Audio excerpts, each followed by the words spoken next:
Well, hello there, humans, hippies, earthlings, whoever you are, wherever you are, whatever you're doing, and whoever you're lucky enough to be doing it too. I'm Bushka on Blitz, and I'm back from a fresh bout of physio with my man up at North Head, Ben. Thank you very much, Ben, for looking after me. I've got a bit of nerve action going on the foot, which is hugely worrying for an athlete like me. I mean, it's very, very upsetting. I always want to be at peak performance. Oh, let's be honest, as long as I can use my thumbs, we'll all be okay. This is the AMX CDC, or it's the Dracula, or the Dracula is the AMX CDC. You never see them in the same place at the same time, do you? Basically, this is a Tier 7 tank in Tier 8. I want to talk about this tank, and I want to talk about why you get it, why you want to get it. If you're a collector, you want to get it because you just want to have all of them. You can't get enough. You want all the tanks. That's all there is to it. If you are a true tank driving machine of justice, then this isn't really a tank that you're desperate to drive at Tier 8. There are a lot better options at Tier 8, both in terms of a medium and in terms of the style of play you've got to use with this one, which is, I find it best to be like a light scout tank with a bit of medium work thrown in. What it does do, however, if you're looking for a tank to credit grind and you don't have a Tier 8 like the IS-6 or the IS-3 Defender or any of those Tier 7 premiums at work, it seems to make credits at an exceptionally good rate. And I could highly recommend it. It definitely makes credits better than the T6 Dracula. As a credit grinder, I can say that it has a hell of a lot of potential. And if you're looking for it from that perspective, then it's a competent tank that you can do things with. The real issue I have with this tank is the fact that it's not super strong, and the skill level required to drive this well it's above where most average players are going to be. Because, let's be honest, at Tier 8, it's a Dracula, and a Dracula is a Tier 7 tank that's a medium. At Tier 7, and this is missing a lot of things that the Dracula already had that was amazing, and not really adding anything exceptional to it that the Dracula didn't have. It's got better pen, but you'd expect that at Tier 8. Only on its AP, by the way, not on its premium ammunition. I play this like a light tank. I play it as a scout. I get to the flanks, I move around, I use the mobility. I try and find heavies that have overextended or TDs that have overextended, like this T25AT, and I punish them, Errol. That's what I like to do with it. This reminds me a lot, in a funny way, of the Type 61. Now, I have got to do another Type 61 review. I've promised my friend, you know who you are, you little Spanish guitar-loving machine. I can see your icon in front of me, even as I think and speak your name, on YouTube. But this Type 61, my issue with that has always been that, sure, it's a tank that can perform okay if you use it as a sniper tank, go in gun depression areas, and basically don't be anywhere near the front line and expose your very poor armor and your average gun handling to big issues. But you can do that in just about any tank, and there's no particularly good reason to do it. And please note the gorgeous lag that I get at the moment on the Asia server. It's really exciting stuff. You can do that in any tank, and you can do what this tank does in just about any Tier 8 medium, but you can do it a lot better in certain Tier 8 mediums. And I'm gonna break that down for you now. Firstly, the comparison between... Oh, that's my wonder dog, by the way, Manu. He's telling someone to get stuffed for actually walking past the house. Good work, Manu. Keep up the hard work, mate. There's a bone in it for you. The T6 Dracula and the AMX CDC. The Drac has a slightly slower reload. So you're 3% less DPM in the Drac. Your penetration values on your AP are much worse than the Drac. But yeah, your APCR is 237 versus 259, which is not such a huge discrepancy. But again, you're a Tier 7 tank in the Dracula, so you don't see as many Tier 9 tanks, as in you see none of them. So you don't need the extra pen. Your aim time is slightly better in the AMX CDC, and your dispersion is better again as well.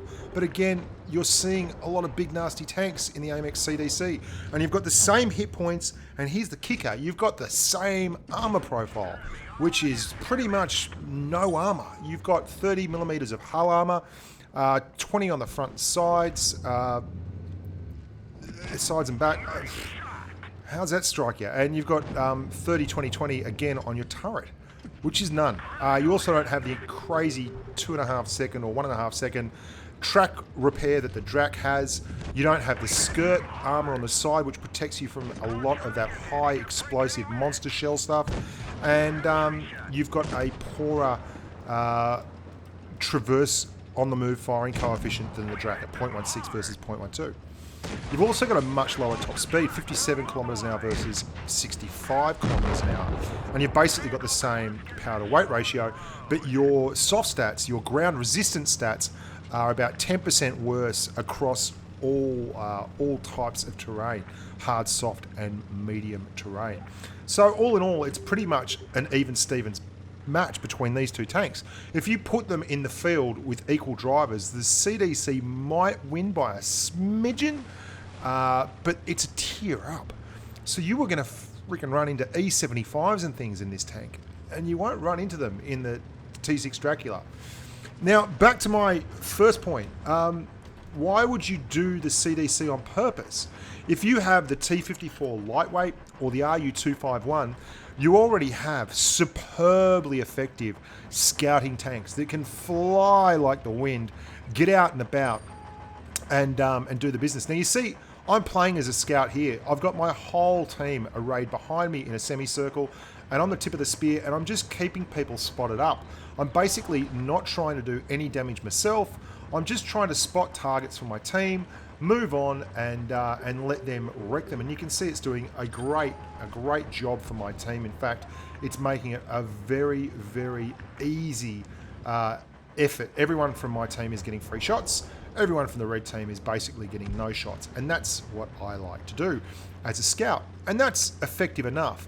But you could do that in a T44 and have a lot more armor and in my opinion, better firepower. You can do that in all kinds of different tanks at this tier and still be effective.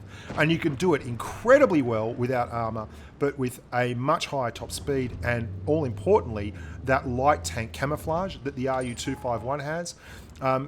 You wouldn't have been spotted there probably. You certainly would be able to put shots in that you can't in this. You've got the same alpha damage as in an RU251 as you have in this tank, 225. You have a much higher damage per minute number. You can get up to 2,917 DPM using the big nasty gun, the high explosive shell. You can go even higher because you've got that plastic high explosive. But just with your plain old AP, you're getting 12.96 rounds a minute at 225 alpha versus 10.3, sorry, in the AMX CDC. And that's 600 damage more over the course of 60 seconds. You've also got what can only be termed incredible camouflage. The 54 lightweight and the RU251 are light tanks. I don't want to belabor the point, but in the 54 lightweight and the RU251, you have the same camouflage while flying along at 70 or 80 kilometers an hour as you do when you are perfectly motionless and stock still. That is not the case for a tank like the AMX CDC. You have a solid camo rating, apparently, I don't know the exact numbers, when you are stock still, but when you're driving along, that camo rating is very, very, very poor indeed, because you're going very fast and you're big as a house. And what that means is when it comes to scouting, it's a lot more dangerous scouting in an AMX CDC than it is scouting in an RU251 or a T54 lightweight. An RU, you can say, has no armor, but neither does this tank. You can get penned by high explosive all over the place in this tank, and especially when you see tier 9 tanks. And that's not good. As I mentioned before, if you want to use this tank, you should be using it and taking advantage of its mobility. That's really the only thing it brings to the game that's exceptional. You've got 10 degrees of gun depression, and that's great, but you've got no armor whatsoever, and you've got not particularly great damage per minute numbers, and you certainly don't have a big dose of alpha. A T44, for instance, is, and you've got to remember too, at tier 8, there is just some horrible cap on damage per minute. I don't know why, but at tier 8, they do not like tanks to have big damage per minute numbers when they are medium tanks. It's just not how they roll. Your looking at the 100mm LB1 for the T44, and that has 2,342 damage per minute, but it does it by delivering 280 alpha. So not only does it have better armor, it's got a higher alpha strike, so it can put the damage out without having to expose itself for as long. You can see I've had to work my way around a very small map in mines and put myself in a position to put flank fire into this IS-6 and help out a teammate who is stuck there on the other edge, the 54 mod 1, and we've worked well. And I've had to be intelligent about it. I'm going to show you a couple of games. This is Yamato Harbour. I'm going to spot at the start, look for a shot, and hit it while I'm pulling back. Now that's the 10 degrees of gun depression working a tree. Wouldn't have been able to get that shot off in a T44, okay? Happy days. But I'm now angling up so that as I drive away, I'm going to drive away, and there shouldn't be anyone spotting me till I'm safely in cover, or no one spotting me at all. That's exactly how it plans out. And then I'm going to use this brush here and actually, well, I'm going to try and fire from camo. That's what the end result is going to be. And I'm going to be very careful and very cautious. Now, because of the speed of this tank, and its pickup is fantastic. Let's be honest. Its pickup, its grunt, its speed off the mark is excellent. You can do this. You can push really, really hard. But the Dracula is a good tank for tier 7. Why you think... I mean, it's self-explanatory. If the Dracula is a good tank at tier 7, why would this be a really good tank at tier 8? And when it's just a Dracula. You can change the pen numbers a bit, but... I mean, it's not making this into a monster tank just because you put it up a tier. It's got the same hit points and everything. I mean, 1,250 hit points is not a lot of hit points to get through. That's the same kind of hit point pool you're going to get on your light tanks, which, I mean, is self-explanatory. You'd think it was a light tank. Well, to be honest, the RU251 has 1,300, the 54 lightweight has 1,200, and the T44 has 1,400. And you got other tanks like the Indian and the Panzer, and they're all around that 1,300 mark. The Panther 2, you're looking at 1,450 hit points. These are your competitors. 1,400 for the 69. Are you getting the point? I mean, it's not particularly strong. So if you're going to play it and you've got it anyway, note how carefully I'm playing this. I'm really, really paying attention. That's Selbrock, by the way. I don't know why he hasn't got the PLV tag on anymore. I hope he's not left PLV. I loved watching Selbrock in the PLV team at the recent Twister Cup when they pushed ID right to the limit. And Selbrock runs a Blitz stat website. I haven't been there for a while. Selbrock.net was a good Asia site, Blitz website if you're looking for stats. I use Blitz stars myself now, but not Varley. Good on you, Selbrock. I'm pushing up on the E75 now. I've not really exposed myself to fire is my point here, and that's good because the rest of the team has been fairly competent and they've enabled me to do that, and that's a very solid game in the RU251. I haven't had to blow a lot of APCR, haven't had to blow a lot of anything. I've done 1,800 damage, and I've made 60,000 credits with premium, and that's while running double rations and having adrenaline on there. So you can see it makes credits like the clappers, and it looks good. And I'm running the Liberty camouflage, which is the legendary camo on the tank, and I really like it. I mean, I think it looks the business. I enjoy the look of the tank, and it's not a bad drive. It's fun enough to drive, but is it a really good tank?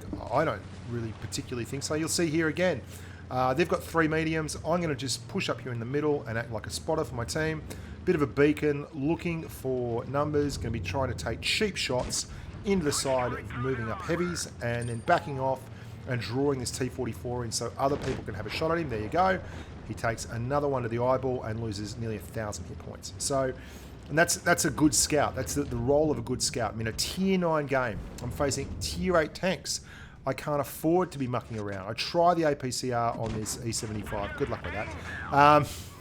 And just basically keeping an eye on the mini-map, keeping targets lit, hoping that my team benefits from this, and I can get the win pretty comfortably by playing smart. A lot of people play like idiots in these tanks, the CDC and the Dracula, and they push way too hard. And not only do they push way too hard, they also they also die way too early and leave their team in the lurch, leave their team a tank down, and that kind of thing will tend to show out over time. You can see this CDC is in a tough spot. There's no armor profile in this tank, and I'm trying to back him up here. You can't side scrape this thing. I mean, you just do not want to be side scraping it. It's got no side skirts. It's going to get penned every which way but loose, and now there's multiple tanks looking at him. I'm just trying to use this IS-6. He takes on from the IS-6. There's another CDC pushes around the corner, and we're just putting shots in around the side. Basically corner fighting here, which it's not particularly good at, but I don't have a lot of choice. I put myself in the middle, I'm spotting for my team, and I'm corner fighting because there's no other option. I'm also not terribly keen on exposing myself for too long. Put one in there, it gets in the turret. That's just a bad shot by me. And I'm not going to push up unless I have to push up. I've got plenty of support around me. Looking for that Type 59, there you go. He wasn't ready for it. I'd reset camo, I was behind soft cover.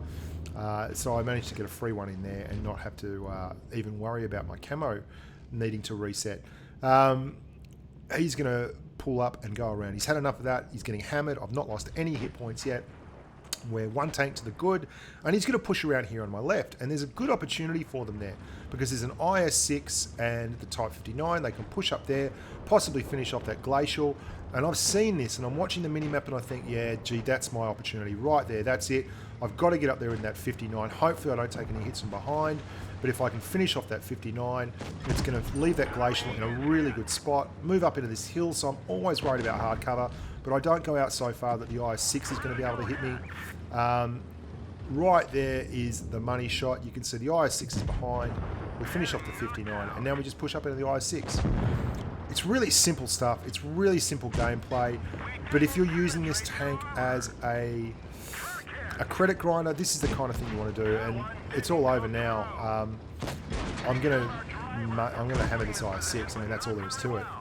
He just doesn't have the speed. He doesn't have the reload. It's just not going to happen for him. And now it's a 3-on-2. There's an E75 and a Tiger 2 left, but the Tiger 2 is just about combat ineffective. I'm going to get him. He gets very lucky here, because basically I'm borderline should be committed for that shot. That was just horrific, really, really bad shooting. But there you go, getting a little bit lazy in my old age. It's the bad nerve in the foot. I'm going to roll forward into the E75. Danny Shark, he's not done anything wrong really. We just had 7 guys that played better than their 7 guys, and it came down to quite a close one at the end. 2-on-1, nothing to be ashamed of there. That's the AMX CDC. Good credit grinder, but there's tanks that fulfill the role it plays in the battlefield much better, in my opinion, than it. The 54 lightweight and the RU-251, most notably. If you want to drive tanks, the lightweight has much better armor, much better camo, better DPM, got everything going for it. And that's it. That's the CDC.